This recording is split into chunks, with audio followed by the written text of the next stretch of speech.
Plus News Updates.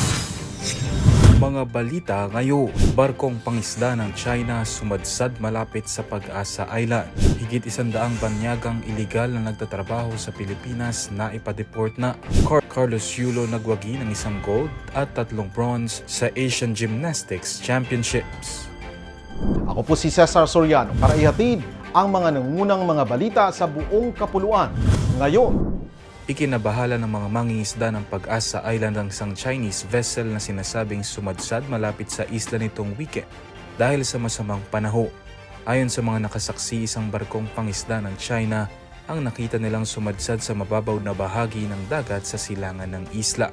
Dahil dito agad na nag-deploy ng military at Coast Guard personnel sa lugar, ngunit nang makarating ay wala na roon ang barko.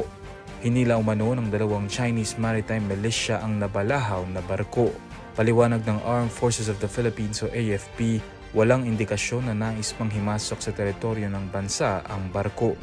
Kabuo ang 150 na foreign nationals na iligal na nanunuluyan at nagtatrabaho sa bansa ang ipinadeport ng Bureau of Immigration o BI kamakailan. Ayon sa kawanihan, karamihan sa mga ito ay nagtatrabaho ng walang proper documentation sa Philippine Offshore Gaming Operators o POGO industry na kalaunay ipinatigil ang operasyon ni Pangulong Ferdinand Marcos Jr. dahil sa mga insidente ng cybercrime, human trafficking at syndicate activities. Unang ipinadeport ang 44 Vietnamese nationals noong June 3, 26 Vietnamese at 12 South Koreans noong June 4, 7 pang Vietnamese noong June 5 at 25 Vietnamese at 1 Malagasy noong June 6. Pare-parehong inilagay sa blacklist ng NBI ang mga ito upang hindi na mapahintulutang makabalik pa sa Pilipinas. Muling nagpaalala ang BI na bukas ang Pilipinas sa lehitimong bisita at investors.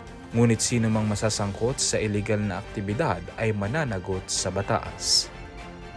Tinapos ni double Olympic gold medalist Carlos Yulo ang 2025 Asian Artistic Gymnastics Championships sa Jecheon, South Korea nang may 1 ginto at 3 bronze medals. 10 buwan ang nakalipas mula nang gumawa ng kasaysayan sa Paris Olympics, back in action si Yulo at matagumpay na nadepensahan ang kampyonato sa floor exercise matapos makakuha ng ika-4 na sunod na gintong medalya sa nasabing kategorya. Pare-parehong bronze medals naman ang napanalunan ni Yulo sa mga kategoryang individual all-around, vault at parallel bars. Sa kanyang social media post, nagpahayag ng pasasalamat ang 25 taong gulang na Olympian sa mga taga-suporta at nasa likod ng kanyang matagumpay na pagbabali.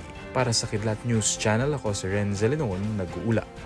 ako po si Cesar Soriano, kasama nyo sa bawat pagputo ng balita.